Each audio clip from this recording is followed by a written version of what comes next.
ఆమేన్.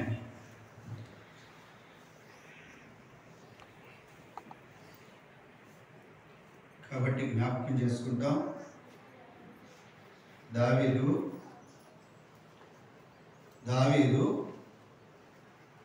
దేవుడు తన పట్ల కలిగినటువంటి తలంపులను తలపోసుకుంటా ఉన్నాడు. దేవా, నీ తలంపులు ఎంతో ఉన్నతమైనవి నా పైన. దేవునికి కృతజ్ఞతలు చెల్లించేటువంటి అనుభవం, దేవుని స్తుతించేటువంటి అనుభవం, దేవుడు చేసిన కార్యాలని ఎత్తుపెట్టుకునేటువంటి అనుభవం చాలా దివ్యంగా తెలియజేస్తా ఉన్నాడు. దేవా, నీ తలంపులు నాకెంతో ప్రియమైనవి. ఎంతో ప్రియమైనవి అంటే ఎంతో ఇష్టమైనవి, నా హృదయానికి సంతోషమునిచ్చేవి, నా హృదయానికి ఆనందాన్ని ఇచ్చేవి, నాకున్న వాటన్నిటిలో కల్లా ఎక్కువగా ఇష్టమైనవివే. వాటికంటే శ్రేష్టమైనవి, వాటికంటే ఉన్నతమైనవి ఏమీ లేవు. అవి నాకెంతో ప్రియమైనవి. ఎందుకు ప్రియమైనవయ్యా దావీదు అని అడిగితే అక్కడ అంటాడు, చదవండి మళ్ళా, దేవా, నీ తలంపులు నాకెంతో ప్రియమైనవి, వాటి మొత్తం ఎంత గొప్పది. ఆడ చూడండి, మొత్తం ఎంత గొప్పది, మొత్తము ఎంత గొప్పదో.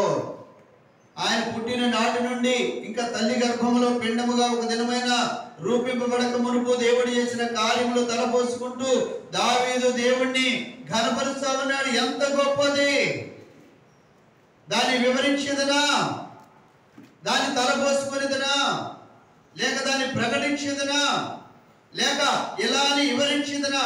అది అందరిది, అది అందరిది. నా జీవిత కాలమంతయు నేను వాటిని వివరించినను, అవి ఇంకా మిగిలే ఉన్నాయి.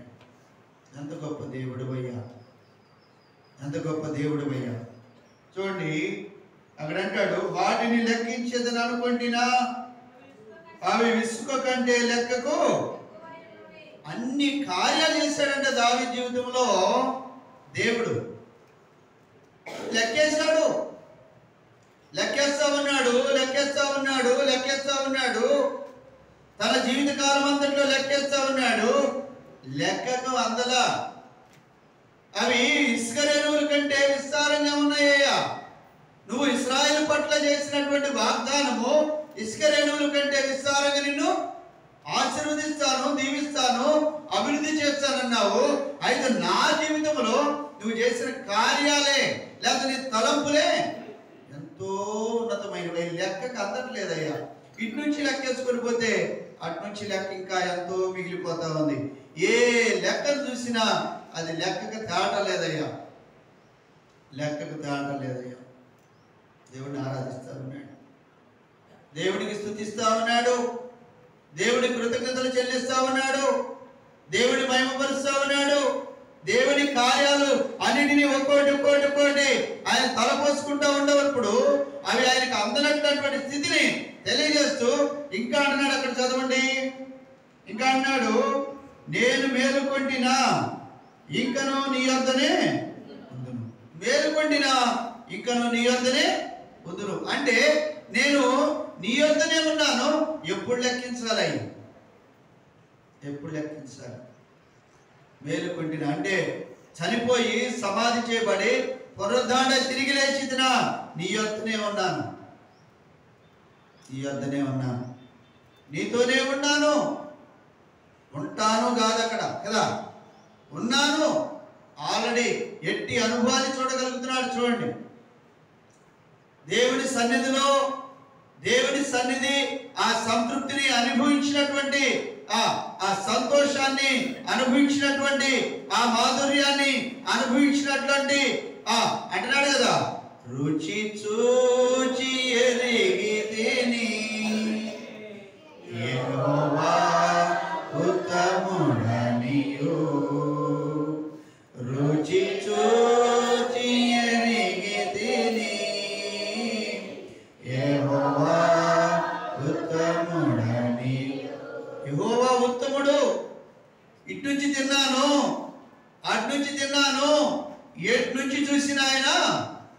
ఉత్తముడు.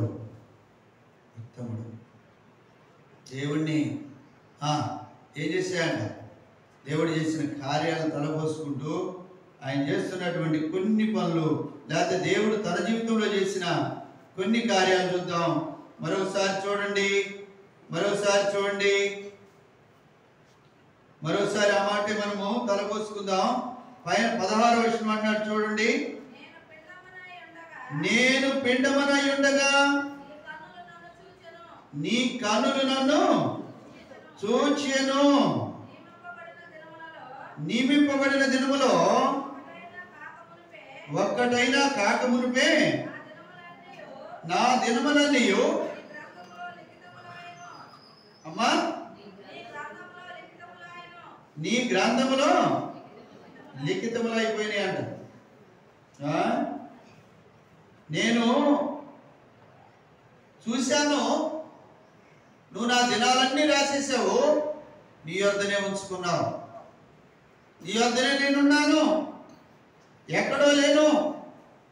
చూడు, నా జీవితంలో నువ్వు చేసిన మేలు కొన్ని ఏదో మత్సుకు కొన్ని ఎత్తి పట్టుకొని నిన్ను ఆరాధించగలనే ప్రభా, నా జీవితం చాలదు. చూడండి, దావీదుపై దేవుడు కలిగినటువంటి ఉన్నతమైన ఉద్దేశం ఎక్కడ మొదలైంది? ఋతు గ్రంథము 4వ అధ్యాయము. ఋతు గ్రంథము 4వ అధ్యాయము చదవండి, 17వ వచనం. ఋతు గ్రంథము చదవాలి, అట్లా అనుమానంగా చదివితే ఎట్లా?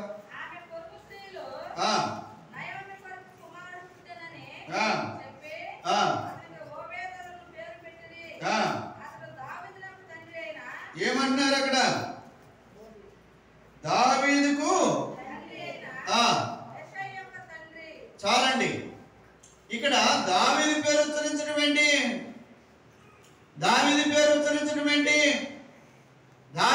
రావడం ఏంటి? ఎవరి పేరు రావాలి? తన అన్నలో 8 ఉన్నారు, వారి పేర్లు చెప్పాలి. చిన్నవాడు బాలుడైనటువంటి దావీదు పేరు ఉచ్చరిస్తా ఉన్నాడు. దేవుడి యొక్క తలంపులు చూడండి. అక్కడ ఋతు గర్భంలో జన్మించినటువంటి తన తండ్రికి కుమారుడైనటువంటి దావీదు పేరు చెప్తా ఉన్నాడా, లేకపోతే దావీదునకు తండ్రి అయిన యెషయా అని చెప్తా ఉన్నాడా? చెప్పండి. యెషయా కుమారుడైన దావీదు అంటున్నాడా, దావీదుకు తండ్రి అయిన యెషయా అంటున్నాడా? ఎవరి పేరు రావాలి? చెప్పండి, ఎవరి పేరు రావాలి ముందు? ఎవరి అబ్బాయి అంటే పలానోళ్ళ అబ్బాయి, ఎవరి అబ్బాయి అంటే పలానోళ్ళ కుమారుడు, లేదా పలానోళ్ళ కుమార్తె. కానీ ఇక్కడైతే దావీదు తండ్రి అంటే దావీదు పుట్టాడా ముందు, యెషయా పుట్టాడా? అంటే దావీదుని బట్టి యెషయా గుర్తింపులోకి వచ్చాడు, దావీదుని బట్టి తన అన్నలు గుర్తింపులోకి వచ్చారు, దావీదుని బట్టి దేవుడు ఆ కుటుంబానికి జ్ఞాపకం చేసుకుంటూ వచ్చాడు. అంటే దేవుడి యొక్క తలంపులు ఎక్కడ మొదలైనవి అంటే దావీదు పుట్టక మునుపే. చెప్పండి, దావీదు పుట్టక మునుపే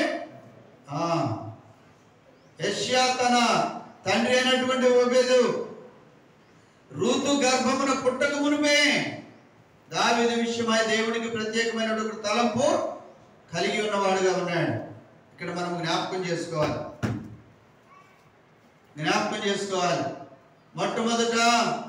మొట్టమొదట దేవుని యొక్క ఉద్దేశమును, దేవుని తలంపులు ఎక్కడ తలపోసుకున్నా అంటే,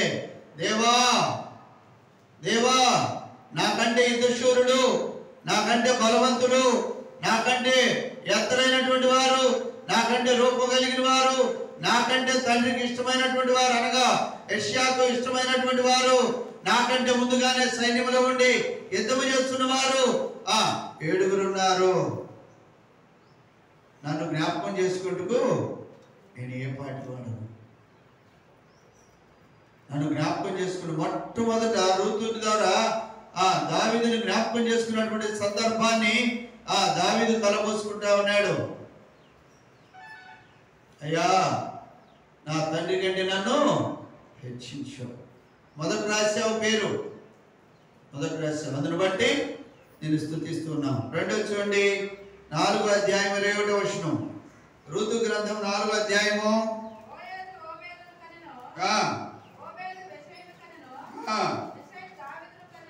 ఇంకెందుకు? తక్కినోళ్ళు లేరా? తక్కినోళ్ళు లేరా? తక్కినోళ్ళ పేరు రావసరం లేదా? అయ్యా నీకు సంతానం ఎంతమంది అయ్యా? సంతానం ఎంతమంది అయ్యా? ఎంతమంది పుడితే అంతమంది చెప్తాం. కానీ ఇక్కడ ఏమంటున్నాడు? ఇందుకే దావీదు దేవుణ్ణి తలపోసుకుంటున్నాడు. నువ్వు చేసిన కార్యాలు, నీకు నా పై ఉన్నటువంటి తలంపులు తలపోసుకుంటూ అయ్యి ఇసుక రేణువుల వలె విస్తారంగా ఉన్నాయి. ఇటు తండ్రి కంటే ముందుగా జ్ఞాపకం చేసుకున్నావు, ఇటు అన్నల కంటే కూడా ముందుగా జ్ఞాపకం చేసుకున్నావు. చూడండి 16:3 సమయాలు మొదటి గ్రంథము 16:3 చూడండి. సమయాలు మొదటి గ్రంథము 16:3 చూడండి.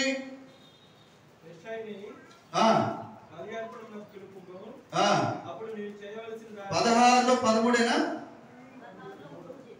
క్షమించండి. చూడండి.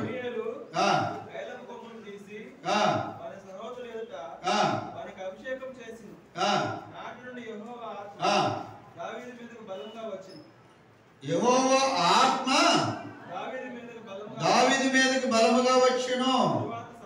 తర్వాత సమూయేలు లేచి రామాకి వెళ్ళిపోయాను. ఇక్కడ చూడండి, తన అన్నలు, తన తండ్రి, తనకున్నటువంటి పరిస్థితులన్నిటిని చూస్తే మొట్టమొదట ఆ కుటుంబాల్లో అభిషేకించబడిన వాడు దావీదు. మొట్టమొదట లెక్కింపులో గుర్తింపులోకి వచ్చిన వాడు దావీదే. తిరిగి తన కుటుంబంలో కౌంటింగ్లో లెక్కింపులోకి వచ్చిన వాడు దావీదే. తిరిగి ఆ కుటుంబంలో రాజుగా ఉండుటకు అభిషేకించబడిన వాడు దావీదే.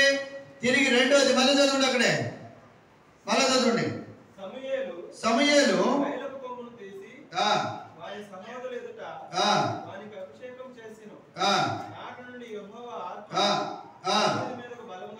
చాలండి. రెండోది 4వ మాట మనం చూస్తే దావీదు దేవుణ్ణి కీర్తించుట కొరకై 4వ మాట ఏంటంటే యెహోవా ఆత్మ దావీదు మీదకి బలముగా వచ్చును. 4వది అభిషేకం పొందినవాడు. 5వది ఏమంట దేవుని ఆత్మను. మరి ఆ కుటుంబాల్లో కానీ అక్కడెక్కడ యోధాలో ఎక్కడ కనపడలేదు, ఎక్కడ కనపడలా. దావీదు ఒక్కోటి ఒకవేళ కూర్చున్నప్పుడు, లేకపోతే పడుకున్నప్పుడు, లేకపోతే ఎప్పుడు తలపోసుకున్నాడో ఈ కీర్తనలో తెలియదు, కానీ దేవుడిని స్తుతించుట, ఆరాధించుట ఎల్లప్పుడు కూడా ఏం చేస్తా ఉన్నాడు? దేవుడు చేసిన కార్యాలను తలపోసుకుంటా ఉన్నాడు. దేవుడు తన జీవితంలో ఆరంభించినటువంటి కార్యాలు తలపోసుకుంటా ఉన్నాడు. దేవుడు తన జీవితంలో దేవుడి సంకల్పాలు తలపోసుకుంటా ఉన్నాడు. దేవుడు తన జీవితంలో తనపై కలిగినటువంటి తలంపులను తలపోసుకుంటా ఉన్నాడు. దేవుడికి తనపై కలిగినటువంటి ఉద్దేశాలను తలపోసుకుంటా ఉన్నాడు. చూడండి, మరొక మాట చూద్దామండి. సమూయేలు గ్రంథము, మొదటి సమూయేలు గ్రంథము 16వ అధ్యాయము 19వ వచనం చదవండి దయచేసి.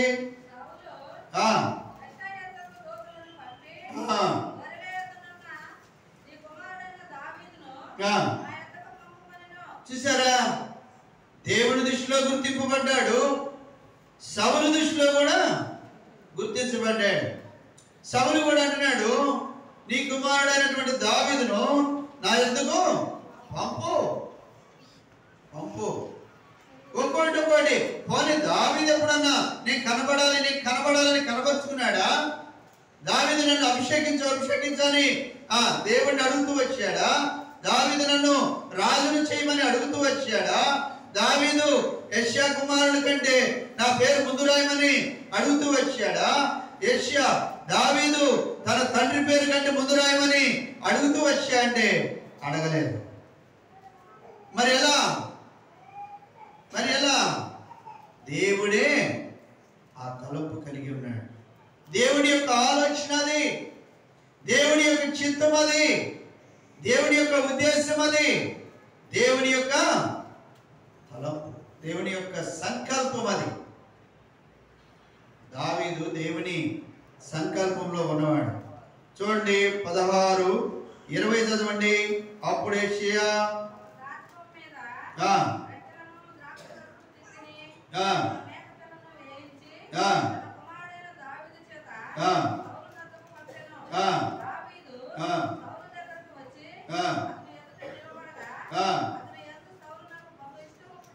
ఏం పుట్టింది అమ్మా? పోనీ అన్నలు ఉన్నారు, పుట్టలేదు వాళ్ళ మీద, వాళ్ళ కౌంటింగ్ లో లేరు, వాళ్ళందరితో పాటు ఒకళ్ళే. నా ఎద్దుకు అతన్ని పంపించమని అడుగుతా ఉన్నాడు. గుర్తింపు వచ్చింది. తిరిగి అతని మీద ఏం పుట్టిందంట? ఇష్టం పుట్టింది. ఇష్టం పుట్టాలంటే ఏం చేశాడు దావీదు? ఏం చేశాడు చెప్పండి? ఏం చేశాడు దావీదు? చెప్పరేమి? ఏం చేశాడు దావీదు ఇష్టం పడటానికి? చెప్పరేంటమ్మా? సౌలుకి దావీదు మీద ఇష్టం పట్టడానికి దావీదు ఏం చేశాడు చెప్పండి? చెప్పాలి, ఆ మాట అర్థం కాకపోతే ఎట్లా? దావీదు వినయ భయభక్తులు కలిగిన వాడు, అప్పగించిన పని శ్రద్ధగా చేసేవాడు, అప్పగించిన పని శ్రద్ధగా చేసేవాడు. అంతేకాదు దావీదుకి ఏ పని అయితే అప్పగించాడో ఆ పని అంతట్లో కూడా ఏం చేసేవాడు? ఘనముగా చేసేవాడు. అప్పగించిన వారికి అవమానం వచ్చేటట్టు చేసేవాడు కాదు. అప్పగించిన వారికి ఘనత వచ్చినట్లు, అప్పగించిన వారికి మహిమ వచ్చినట్లు, అప్పగించిన వారికి సంతోషం కలిగినట్లు, అప్పగించిన వారికి మరలా తిరిగి అప్పగిద్దాము అని ఇష్టం పుట్టినట్లు చేసేవాడు. కాబట్టి ఇక్కడ మనము జ్ఞాపకం చేసుకోవాల్సినటువంటి ఆవశ్యకత ఎంతైనా ఉంది, ఎంతైనా ఉంది. సౌలుకి ఏం పుట్టిందయ్యా దావీదు మీద అంటే? ఏం పుట్టిందంట చెప్పండి? ఏం పుట్టిందంట? ఇష్టము పుట్టింది. ఇష్టం పుట్టింది. చూడండి 16:23.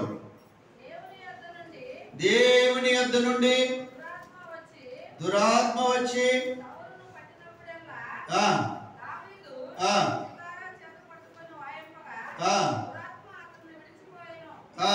చూసారా? ఏ ఆత్మ వచ్చింది సౌలు మీదకి? దావీదు మీదకి ఏ ఆత్మ వచ్చింది? జాగ్రత్తగా నాలే. సౌలా రాజుగా ఉన్నాడు, దావీదా అప్పుడు సౌలు పరిపాలన చేస్తున్నప్పుడు ఇశ్రాయేలు ప్రజలను అనగా దేవుని ప్రజలను పరిపాలించడానికి కావాల్సినటువంటి ఆత్మీయ నడిపింపు దావీదుకు అవసరమా సౌలుకు అవసరమా? సౌలుకే అవసరం. అయితే దావీదు మీదకి దేవుని ఆత్మ వచ్చింది, సౌలు మీదకి ఏ ఆత్మ వచ్చిందంట? దురాత్మ. దురాత్మ వచ్చింది కదా. మరి ఏం చేస్తా వచ్చాడు? ఆ దేశంలో ఇంకా అనేక మంది గారడి వాళ్ళు, అనేక మంది అనేకమైనటువంటి సెక్యూరిగాళ్ళు, అనేకమైనటువంటి విద్యలు కలిగిన వారు ఉన్నారు. వాళ్ళెవరు ఏం చేయలేదంట దురాత్మను. మరి ఎవరి ద్వారా జరిగిస్తా వచ్చాడు దేవుడు? దావీదుని. ప్రతి విషయానికి దావీదుని వాడుకుంటా వచ్చాడు. ప్రతి విషయంలో దావీదుని చూపిస్తా వచ్చాడు. ప్రతి విషయంలో దావీదుని చూపిస్తా వచ్చాడు. చూడండి కీర్తన 40:5 వీటిని తలపోసుకుంటూ దావీదు కీర్తనలో కొన్ని మాటలు రాస్తా వచ్చాడు. ఆ మాటలు చూసుకొని దేవుని ఆరాధన చేద్దాం. 40:5 చదవమా.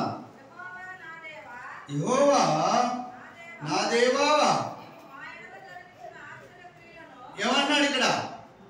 నా అంటలేదు అక్కడ, మా మా అంటే అందరి ఎడల, అందరి మనసులో స్థానాన్ని సంపాదించుకుంటా ఉన్నాడు, అందరిని కలుపుకొని పోతా ఉన్నాడు, అందరితో కూడా కలిసి తాను దేవుని ఎదుట మహిమపరుస్తా ఉన్నాడు, అందరితో కలిసి ఆరాధన చేస్తా ఉన్నాడు. దావీదు రాజు ప్రజలతో కలిసి అంటున్నాడు మా ఎడల, ప్రజలతో కలిసి అంటున్నాడు మా ఎడల, తన కుటుంబీకులతో కలిసి అంటున్నాడు మా ఎడల. సుబుద్ధి మంచి లక్షణం ఇదే. కలుపుకొని పోవటం, కలిసిపోవటం దేవుడికి నచ్చింది అదే. అన్నలో నీ బుద్ధి మాకు తెలుసు అన్నారు, కానీ దావీదట్ట అన్న కలుపుకొని పోతున్నాడా. చదవండి మళ్ళీ. యెహోవా నా దేవా, నీవు మా ఎడల జరిగించిన ఆశ్చర్య క్రియలను, మా ఎడల నీకున్న తలంపులను బహు విస్తారములు వాటి వివరించి చెప్పేది అనుకుంటున్నా, అవి లెక్కకు మించి ఉన్నవి. నీకు సాటి అయిన వాడు ఒకడును లేడు. ఇట్టి గొప్ప దేవుడవయ్యా, మా ఎడల బహు విస్తారమైన కార్యాలు జరిగించావు. నిజమే నిజమే నిజమే. ఏ పాటి వారము, ఎవరికంటే ఎక్కువైన వారము, ఏ విషయంలో ఎక్కువైన వారము, ఏ విషయంలో నేను అని చెప్పుకోవడానికి కలిగిన వారము. అయినప్పటికీ నీ దేవుడు మన ఎడల ఏం చూపించాడ? విస్తారమైన గొప్ప కార్యాలు జరిగిస్తూ వచ్చాడు. దావీదు తలపోసుకుంటున్నాడు. నీవు నేను కూడా మన జీవితంలో ఏవైతే చేశాడో దేవుడు, వాటన్నిటిని కూడా ఏం చేయాలంట? తలపోసుకునే వారంగా ఉండాలి. అలా ఆరాధించినప్పుడు దేవుడు మరొక మాట చూడండి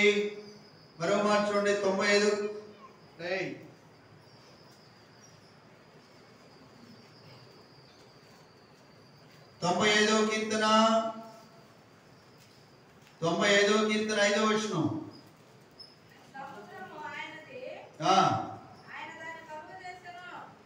సముద్రము ఆయనది, ఆయన దాన్ని కలుగు చేసెను. అమ్మ సారీ అమ్మ, 92 92లో 5 క్షమించాలి.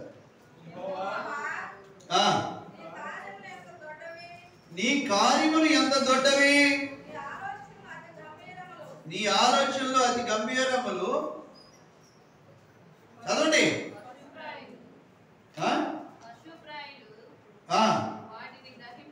అది ఎవరు గ్రహింపరంట?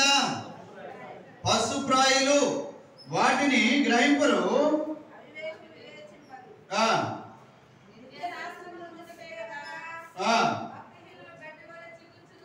అది ఇప్పుడు ఒకప్పుడు దావీదు ఏమై ఉన్నాడు? దావీదు ఏమైపోతా వచ్చాడు? భక్తిహీనత చూపించాడా లేదా? చెప్పండి. చూపిస్తాను చూడండి మాట మీకు. 2 సమయాల గ్రంథము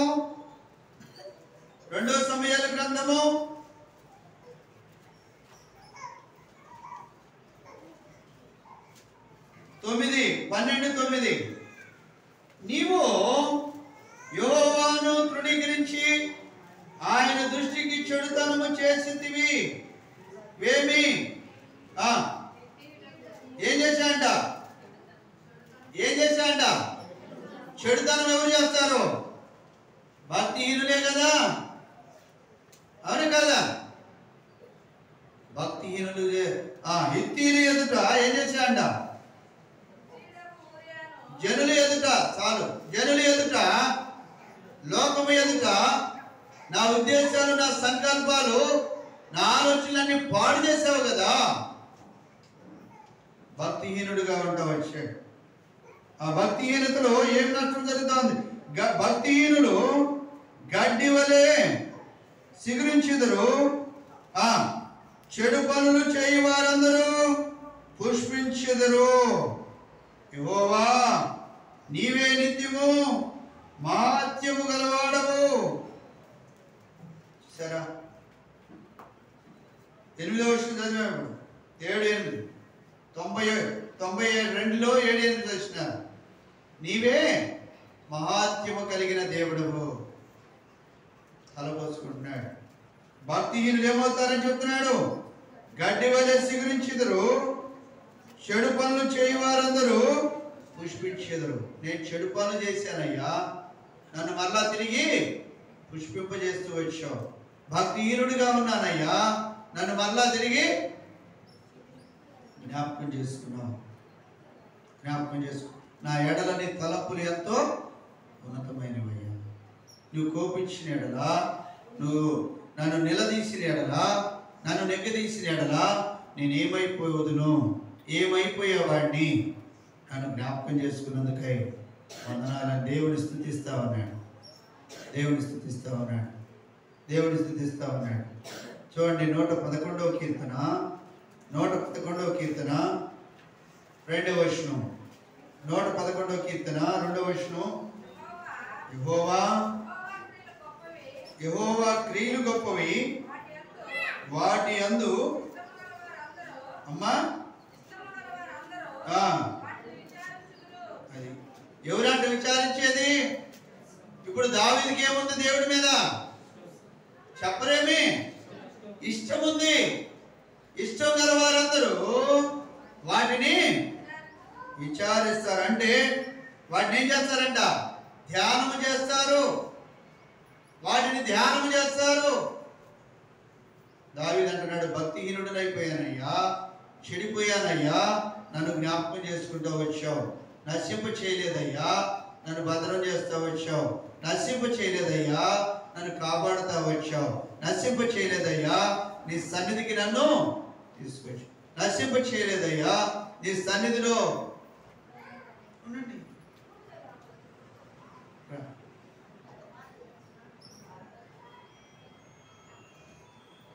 నశింప చేయలేదయ్యా, మరలా నన్ను సిగుర్చున్నట్లు నన్ను జ్ఞాపకం చేసుకుంటూ వచ్చావు. నశింప చేయలేదయ్యా, నన్ను మరలా వెక్సించినట్టు జ్ఞాపకం చేసుకుంటూ వచ్చావు. దేవాందుని బట్టి నిన్ను స్తుతించి ఆరాధిస్తున్నాం. లేచి నిలబడతాం. ఆ సమయంలో పల్లవి శరణం పాడుకుంటాం. దావీదు తన జీవితంలో చేసిన మేలును ఉపకారాలను తలపోసుకుంటాం.